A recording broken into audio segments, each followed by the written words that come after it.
negara demokrasi. Yang paling penting jangan dicampur adukan. Sudah saya sampaikan kan, jangan dicampur aduk, ada wilayah politik, ada wilayah olahraga. Politik juga harus bisa mempengaruhi konstelasi geopolitik global, gitu loh.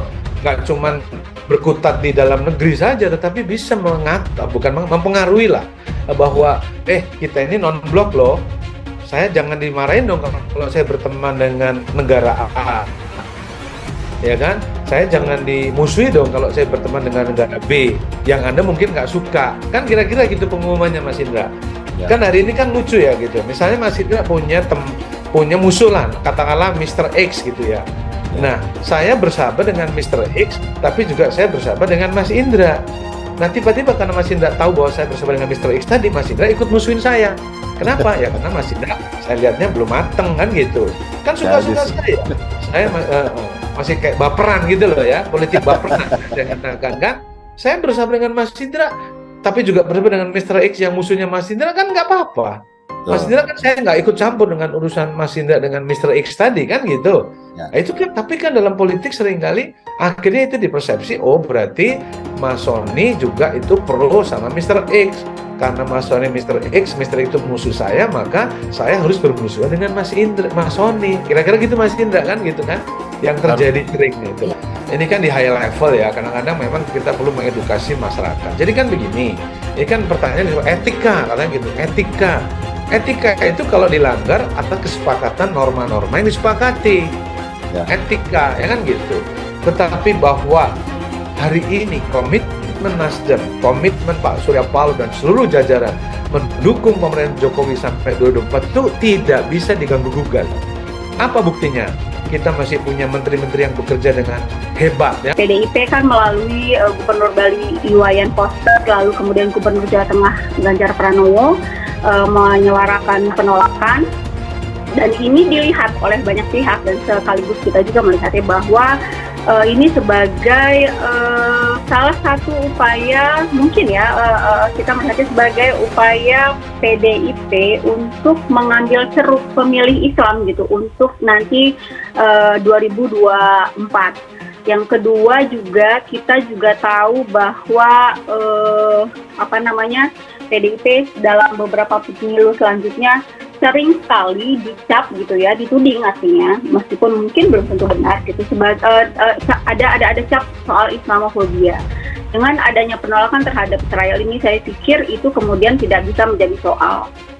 Saya pikir PDIP juga menghitung bahwa jika ini terjadi, jika Israel jadi main gitu ya di Indonesia, itu akan jadi bumerang politik mereka nanti di 2024. Dan seandainya sekarang polemik soal Piala Dunia U20 di Indonesia ini tidak terjadi setahun sebelum tahun politik kita di 2024 nanti, mungkin penolakan sebesar ini juga belum tentu terjadi. Lalu kemudian itu yang pertama. Terus yang kedua, kita juga tahu tadi pada waktu Pak Presiden Jokowi juga sempat mengatakan bahwa penandatanganan kesepakatan host untuk daerah-daerah agar pada waktu mereka menjadi menjadi host penyelenggaraan Piala Dunia U20 ini sebenarnya sudah terjadi jauh-jauh hari, bukan saat ini gitu ya.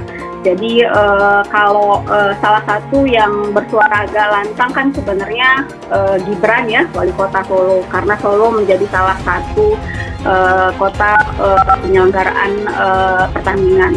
Nah, dari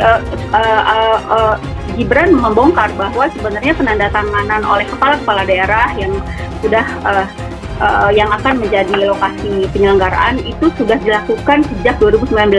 Jadi kalau untuk Solo khususnya itu sudah terjadi pada waktu sebelum dia menjadi wali kota, pada waktu masih Pak FX Rudi. Lalu kemudian pada awal dia menjadi wali kota, hal itu ditegaskan dan ada kesepakatan kembali. Ganjar banyak di-cancel setelah suarakan penolakan terhadap timnas Israel. Nasdem sekarang magnet utamanya Anies Baswedan. Dikutip dari Warta Ekonomi Jakarta, batalnya Indonesia sebagai tuan rumah Piala Dunia U20 2023 menimbulkan banyak polemik dan spekulasi tak terkecuali dari dunia politik. Setelah Gubernur Jawa Tengah Ganjar Pranowo yang digadang-gadang jadi pengganti Jokowi menyatakan penolakan terhadap timnas Israel, masyarakat mulai menaruh ragu dan berpaling darinya. Oleh sebab itu, Ketua DPP Partai Nasional Demokrat Nasdem Willy Aditya mengatakan Anies Baswedan kini menjadi magnet utama dalam ajang pemilihan presiden atau Pilpres 2024. Anies Baswedan menjadi magnet utama dari Pilpres 2024, kata Willy kepada wartawan di Jakarta Pusat belum lama ini. Orang kita sudah mau berhelat Piala Dunia, tahu-tahu Gubernur Jawa Tengah menolak Israel. Ia kemudian memuji langkah Anies yang lebih memilih tidak banyak bicara terkait polemik tersebut. Bukan Anies yang hebat, tapi orang banyak yang salah. Mas Anies nggak ngomong apa-apa, tetap yang paling manis, kata Willy. Yang blunder-blunder nanti kita lihatlah efeknya, biar kemudian geruduk-geruduk jatuh aja semua, sambungnya. Sebagai informasi, penolakan timnas Israel U20 dalam Piala Dunia di Indonesia rupanya berbuntut panjang. Penolakan timnas Israel yang paling mencuri perhatian berasal dari Gubernur Jateng Ganjar Pranowo dan Gubernur Bali Wayan Koster. Dampaknya, Indonesia bisa menerima hukuman terberat dari FIFA berupa pembekuan sepak bola secara keseluruhan. Ganjar dan Koster sendiri sebelumnya sudah mengungkapkan alasan mereka menolak kedatangan timnas Israel. Mereka menyatakan hal tersebut adalah bentuk dukungan kemerdekaan Palestina sesuai amanat Presiden RI pertama Soekarno. Padahal Dubes Palestina sudah mengkonfirmasi tidak mempermasalahkan kedatangan timnas Israel di Piala Dunia U20. Penolakan Israel ternyata tidak muncul dari Ganjar dan Koster sebagai individu, tetapi juga datang dari partai yang menaungi mereka, PDIP. Sejumlah DPD sudah menyatakan bahwa mereka menolak Israel dengan alasan yang sama dengan kedua kader mereka tersebut.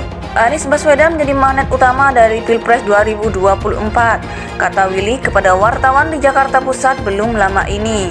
Orang kita sudah mau berhelat Piala Dunia, tahu-tahu Gubernur Jawa Tengah menolak Israel. Ia kemudian memuji langkah Anies yang lebih memilih tidak banyak bicara terkait polemik tersebut. Bukan Anies yang hebat, tapi orang banyak yang salah. Mas Anies nggak ngomong apa-apa, tetap yang paling manis, kata Willy. Yang blunder-blunder nanti kita lihatlah efeknya, biar kemudian geruduk-geruduk jatuh aja semua, sambungnya. Sebagai informasi, penolakan timnas Israel U20 dalam Piala Dunia di Indonesia rupanya berbuntut panjang. Penolakan timnas Israel yang paling mencuri perhatian berasal dari Gubernur Jateng Ganjar Pranowo dan Gubernur Bali Wayan Koster.